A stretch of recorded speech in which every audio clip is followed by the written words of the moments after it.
Hey everyone, I want to just go ahead and read through the prompt for Major Essay Project 2 Reboot. So this is what is now known as Major Essay Project 2, which is basically the main project for the rest of the semester. So let me go ahead and read through this. Major Essay Project 2 Reboot. In their book Habits of the Creative Mind, authors Richard E. Miller and Ann Jurecic write that the writing prompt, properly conceived, is an invitation to embark into unmapped worlds, to improvise, to find unexpected beauty in the challenges that arise.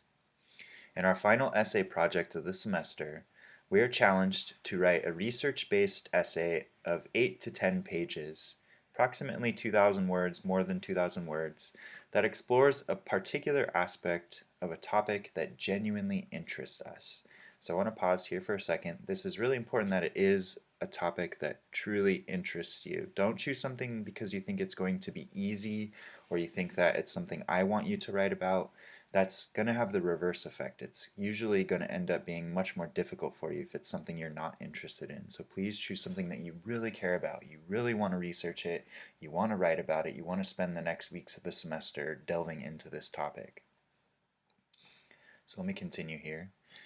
Typically, in a research-based essay, we may be tempted to choose a position in a debate and find evidence to support our position. This model is the basis for the 5-paragraph essay, a model we are no longer using. However, as Miller and Jurecic explain in Habits of the Creative Mind, we know that practicing argument as debate produces writing that isn't persuasive or compelling or interesting to read. So in our classes, we ask our students to think of essay writing as a speculative journey. What's the difference? When you write speculatively, you begin not with a predetermined destination, your thesis, but with the goal of answering a question or solving a problem. You consider different routes to get to this goal. You do research and rethink your plan. You learn more and more. You write, make mistakes, and head off in new and unanticipated directions. You make discoveries. Your paper is your attempt to come to some kind of answer to your question. How are you putting pieces of information together to create new meaning? How are you connecting different ideas together to create new ideas? So I want to pause for a second here to explain this a little bit. So what these writers, Miller and Jurecic, are talking about here in this particular quotation is they're encouraging us to use writing as a way of learning for us. So the 5-paragraph essay model, something again that we're no longer using, we're moving beyond that, we're more sophisticated than that essay form allows. In that model, typically the goal is to just find a bunch of evidence to support a position we already have. So it's not using writing as a way of learning, it's just trying to prove that we're right about something. We're not trying to do this in this essay project. We're trying to learn something. So it's important that you start in a state of not knowing. You have questions about a topic. You want to continue to research it and try to learn more about it so you can come to some kind of answer to a question that maybe has arisen for you in this research. So let me continue here. The goal for this writing project is not to try to convince or persuade your readers that your position is right. When released from the burden of trying to persuade our readers, we can then use our writing as a way of learning for us, which ultimately is one of the most important purposes of writing. This will also influence the tone you take in your essay. Seek to build an invitational tone, not a confrontational, adversarial, or arrogant tone. In other words, again, we're not trying to prove that we're right about something or trying to convince our reader that our position is the correct one. We're taking our readers on a journey of putting the research together, how we're connecting these different pieces together. And I'll explain this a little bit more later on. So let me continue reading here. Begin by doing some exploratory research about a topic that interests you, an event, a concept or idea, a cultural phenomenon, or potential solutions to a problem. As Miller and Jurecic suggest in their book, begin in a state of not knowing rather than committing yourself to a claim you came up with before you've done any curiosity-driven research. Just a side note, that's again the basis of the 5-paragraph essay model. Again, we're moving beyond that. Continuing on. In our course textbook, Everything's an Argument, Lunsford and Ruskevich offer some advice that pairs well with Miller and Jaresik's statement. They write, familiarize yourself with what's been said about your subject, and especially with the controversies that currently surround it. After a while, questions about this topic should arise. Craft an open-ended question about your topic. Open-ended questions can't easily be answered and require careful research and consideration. Embrace confusion and complexity. Don't shy away from the gray areas of an issue. So let me pause to explain that. What we mean by an open-ended question is something that could have many different valid responses, just based on the evidence you found, based on your understanding or your analysis of the ideas. It's not a question that you can just Google and find the answer to. Oh, what's the answer to this? Let me ask Google. Oh, okay. We want to try to have a question that drives our research. You're trying to answer your question for yourself as you research this topic, but again, there's many different valid responses. So somebody else who's done some different research on the same topic could have a different response to it. So it's not going to be the same exact kind of close-ended response, if that makes sense. Now here, when I encourage you to embrace confusion and complexity, I want you guys to not shy away from the things that maybe are difficult for us or hard to understand. Again, I've mentioned this in class when we had our face-to-face class meetings, that oftentimes when we're confused by something and we embrace that confusion, we are trying to figure it out. So we're trying to make better sense of it, which ultimately is where learning can occur. So it's really important that you aren't shying away from the things just because you think that they might be too hard to understand or maybe don't have an easy answer. Again, good writing, it grapples with things that are confusing. So let me continue to read here. We are challenged to incorporate material from at least 8 credible and relevant sources, 5 of which should be found using the library's online databases. Gale ebooks and opposing viewpoints and context are good starting points. They are useful for providing background information and pointing us in the direction of other sources, but also use EBSCOhost to find some of your sources. In order to adopt the voice of a reasonable, fair-minded, and careful thinker who is interested in coming as close to the truth about a topic as possible, we must consult a wide variety of sources and a wide variety of perspectives, even if they are ones we do not hold ourselves. So these different databases are the ones that we learned about when we visited the library all those weeks back. So we want to go ahead and reconnect with those databases.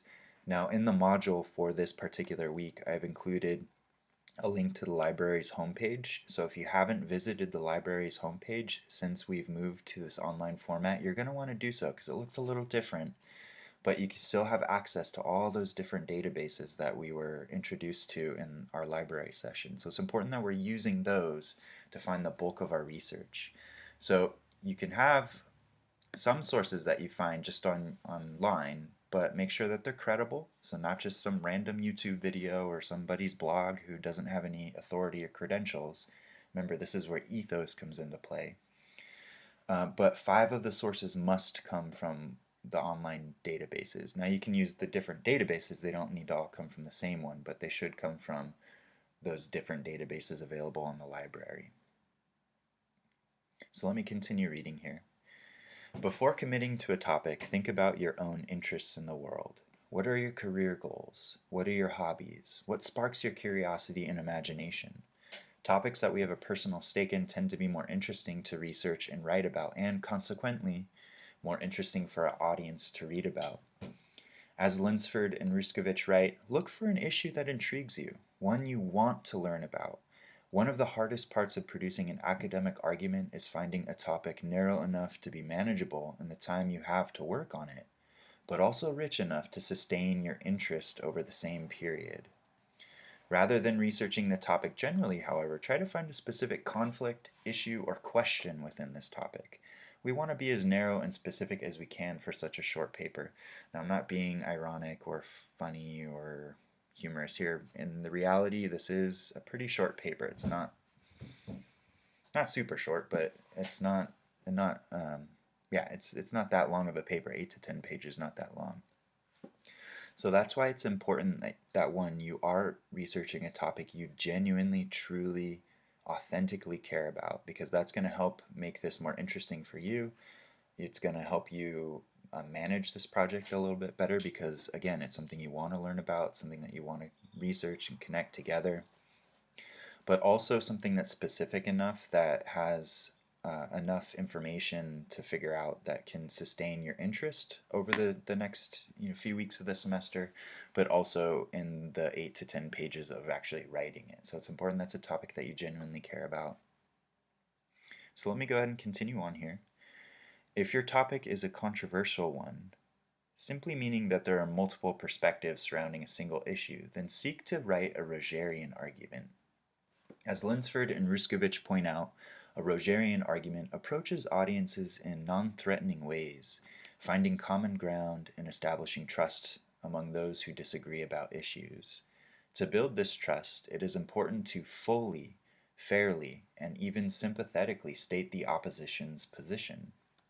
The key to Rogerian argumentation, continue Lunsford and Ruskovich, is a willingness to think about opposing positions and to describe them fairly.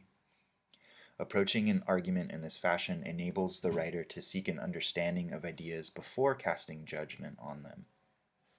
After all, when we understand the motives behind certain perspectives and acknowledge any merits of these perspectives, we can hold our own opinions with greater conviction.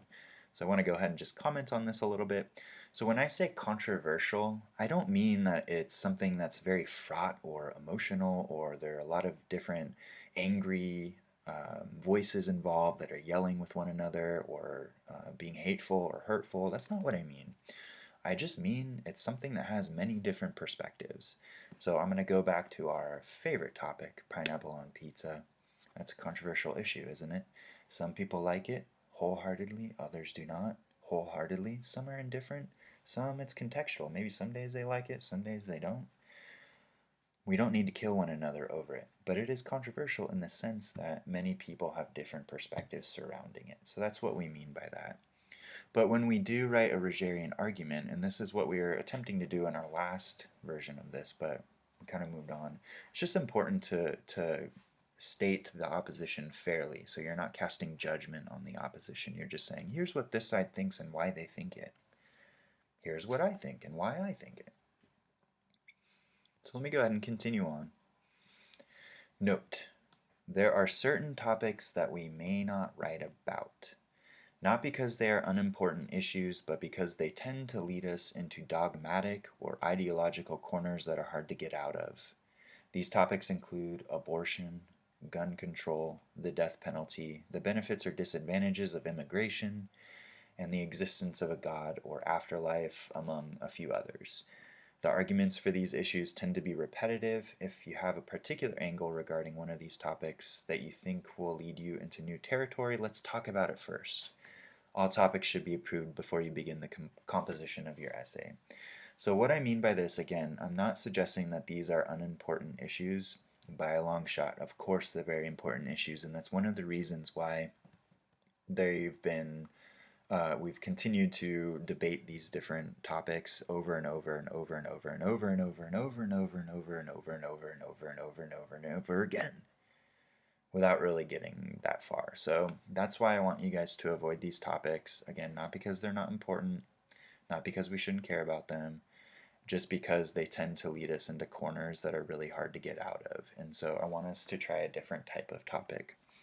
So that's what I mean by that. This essay project is your chance to put into practice all the concepts we've been reading and learning about so far this semester, and to challenge our capabilities as writers, students, and thinkers. Be sure to review your notes and reread important selections we've covered from Everything's an Argument. Resist your familiar habits and practices as writers. Try something new and exciting, follow your curiosity, take risks, and attempt to have fun while composing this essay. And again, I'm not trying to be humorous here. I really want you guys to try to use this as a learning opportunity and to find a topic that you actually care about and have fun while researching it, because that's really important. So let me continue. Actually, I'm going to continue in a different video, so stand by.